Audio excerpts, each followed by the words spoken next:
The story of a man with a prayer and a punch, and seemingly eternal youth.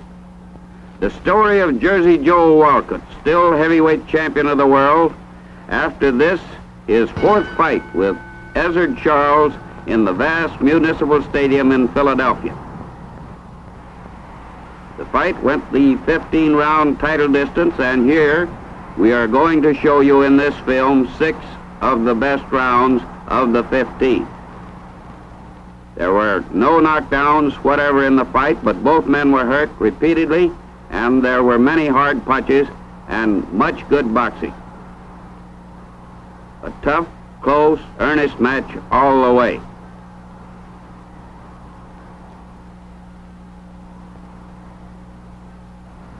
Very fast, too, for heavyweights, these two men. This first round was perhaps the most even of the entire 15.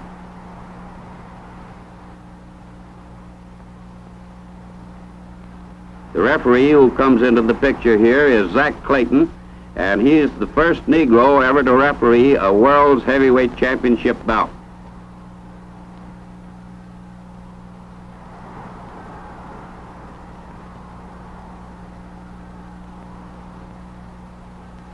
Notice Walcott's quick reflexes and the fine muscles in his back. Charles, a well-built man, too.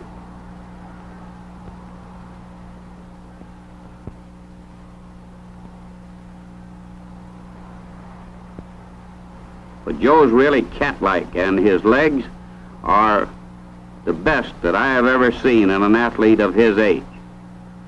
He says that's 38. Some say it's 38 going on 45, but that doesn't matter. He is a wonderfully trained athlete for a man even of 38.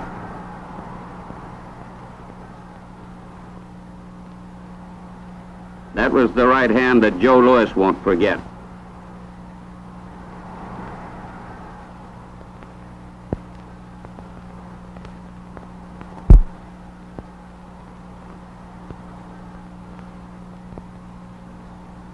In the early rounds, Charles worked to the body, mostly with a left hook, and a few times was on the belt line.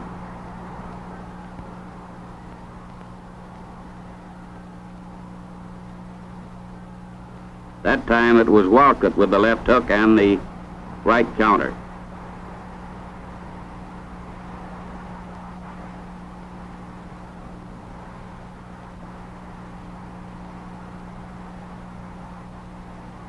All through the fight, right to the end, Jersey Joe was trying to land a knockout punch. He knew he had it. He couldn't get it across. Neither could Charles, although Charles doesn't hit quite as hard.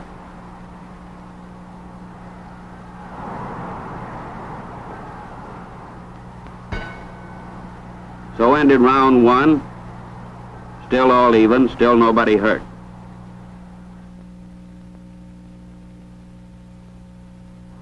Ray Arcel gets ready to send Charles out for round 5.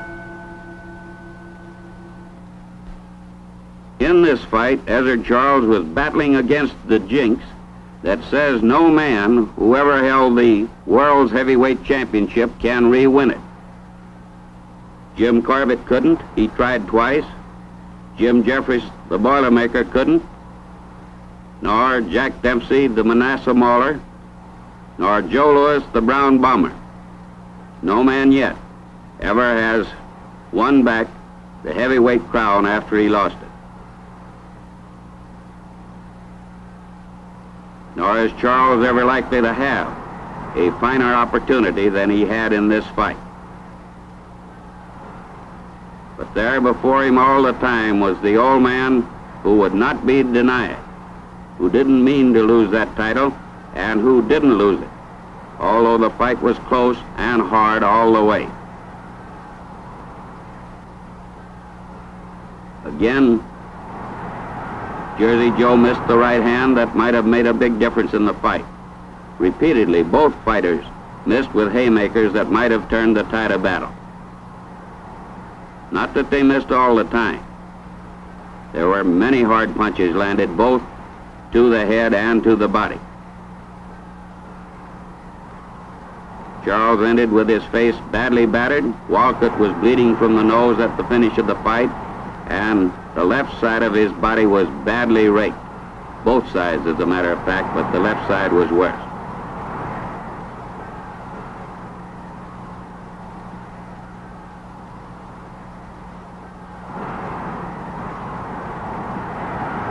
Jersey Joe has almost quit that jigging that he did in the fights with Joe Louis, the two fights with Louis, both of which he lost officially, though many thought he won the first one, and the heavyweight championship then.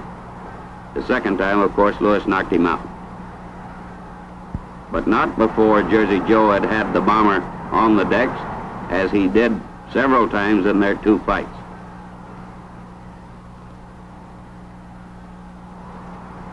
Of course, it was from this same Charles that Jersey Joe won the title on July the 18th, 1951, under murky skies in Forbes Field, Pittsburgh.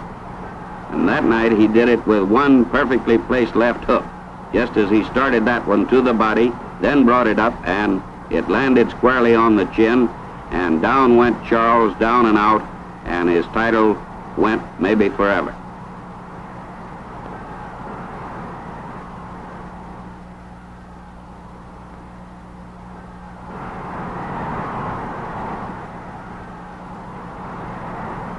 Walcott trying to get that right hand in as round 5 ends.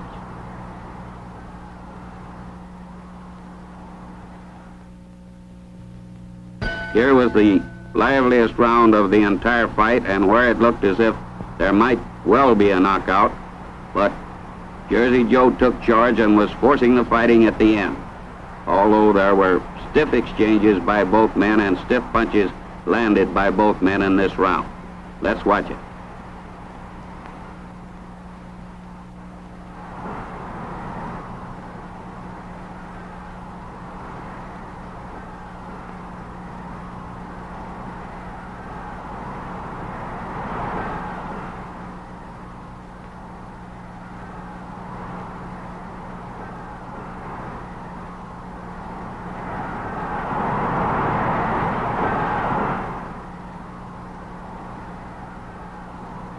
Now it's Charles who has been trying to get in a right hand, because he probably senses here that he is behind, which he definitely was at this stage of the fight.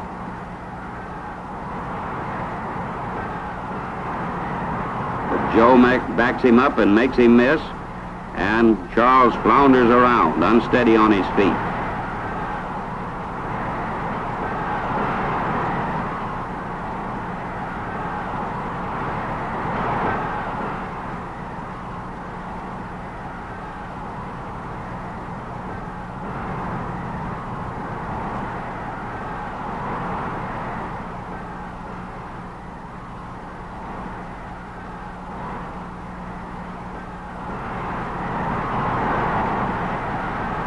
Look at Walcott's legs, unbelievable for a man of his age.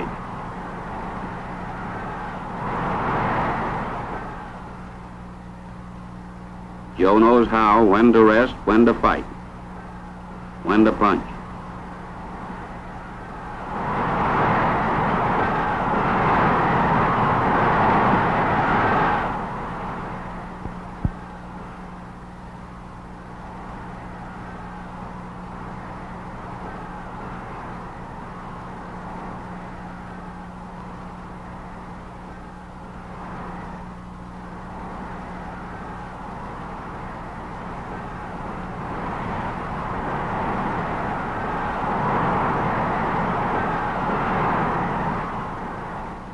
The burden of the proof is on the challenger now.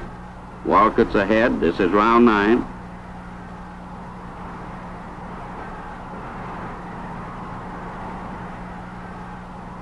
Ezzard must come on from here or else, and Joe gives him little chance.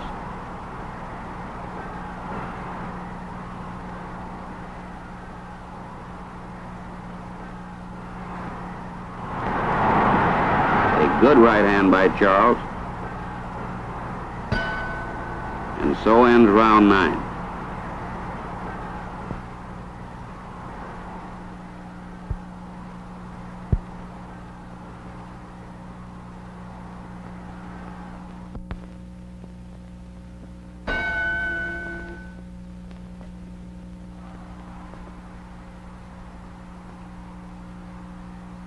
It was in this ring 26 years ago that Gene Tunney, in one of the great upsets of boxing history, took the heavyweight title from the supposedly invincible Manasseh Mauler, Jack Dempsey.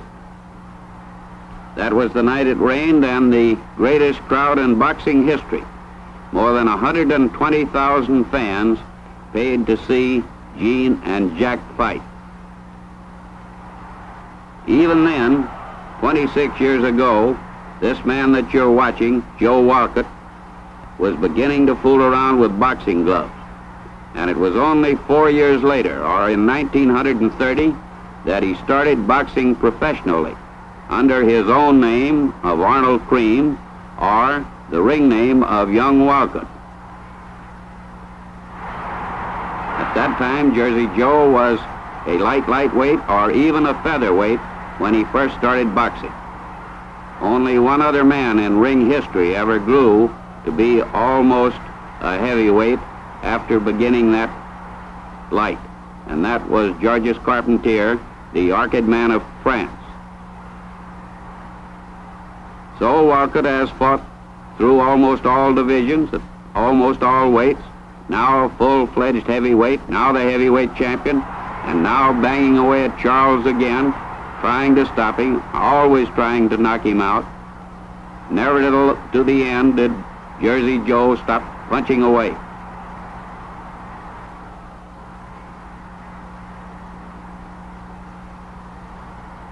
There's that right hand, and you could see Charles sag. That was a beauty. That was the punch that dropped Lewis repeatedly.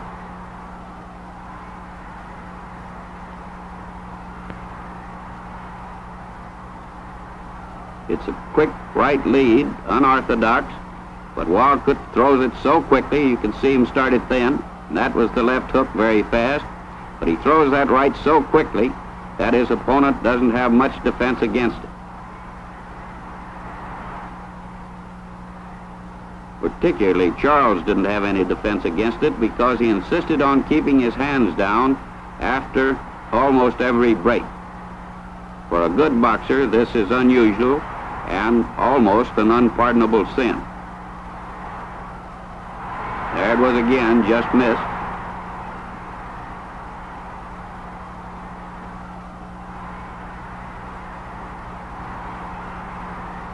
Well, there certainly was no crowd of over 100,000 for this fight. All of Jersey Joe's family, his 6 children and his wife were there. First time they'd ever seen him fight. And of course that helped swell the crowd considerably. And that's the round that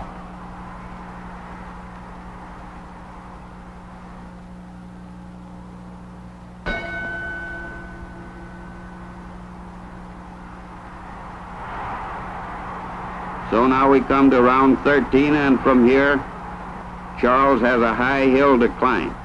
He's behind, and he knows it. And from the 13th through the 14th and the 15th, with his eye patched, Ezzard is throwing right hands and trying to land a knockout punch of his own.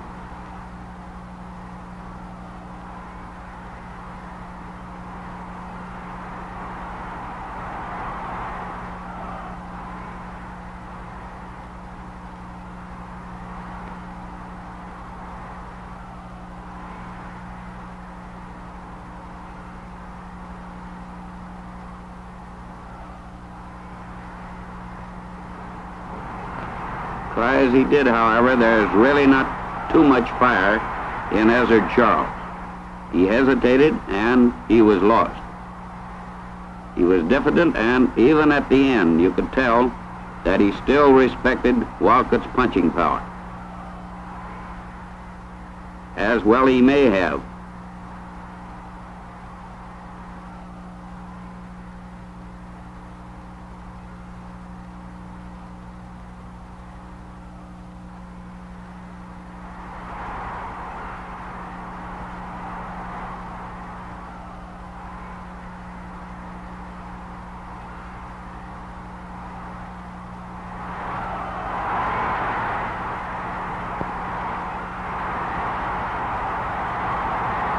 It was a good right hand that Charles got over then, but as you saw, Walcott came back fighting off of it, always fighting back, Maybe tiring a little bit now, but don't forget this is round 13.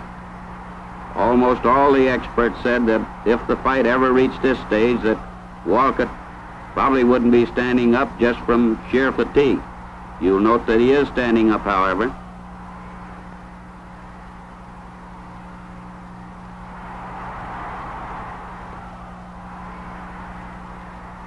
And knowing how to take care of himself, too. Nobody knows that better than Jersey Joe.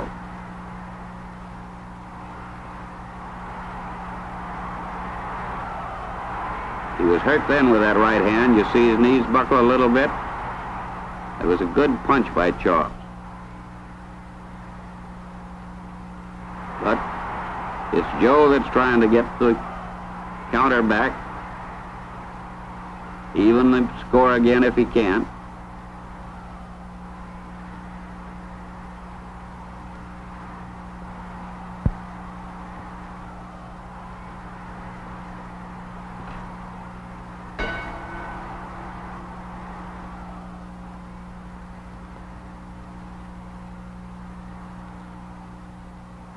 At this juncture, nobody knew who was going to win the fight. Although the decision wound up being unanimous, they shake hands now for the last round. It was still very close, and both men thought they had a chance as the last round began.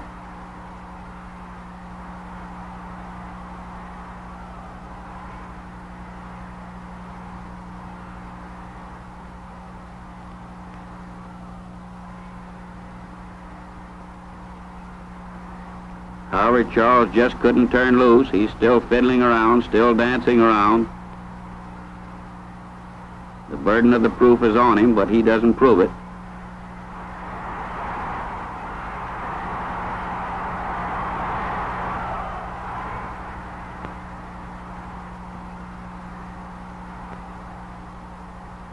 Tried hard with the right and the left, and then back with the right to the body.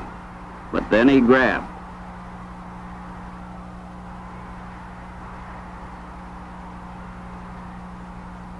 Which is the way he, Ezzard, fights.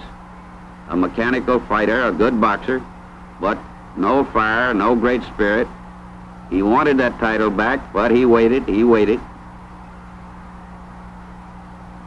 He danced around and not the old jigging man. And here's Joe still meeting him punch for punch, still holding his own, and this is almost the end of the fight.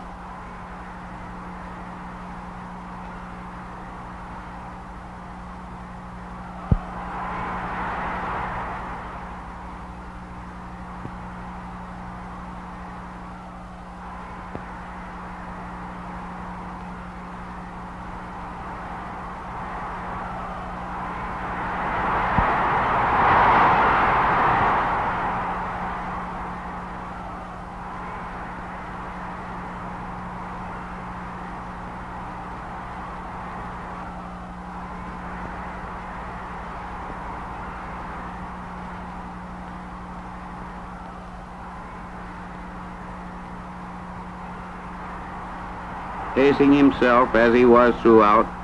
Walcott, tired now, is still knows what to do, still can move around. Still makes Charles miss and keeps Ezzard at bay.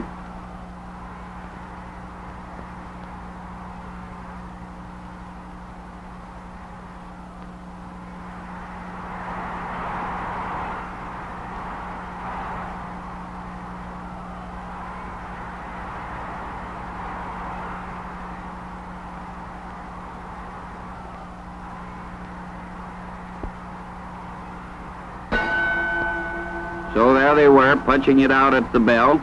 Now they shake hands again, and Walcott walks part of the way to Charles' corner. A good sportsman always, old Joe.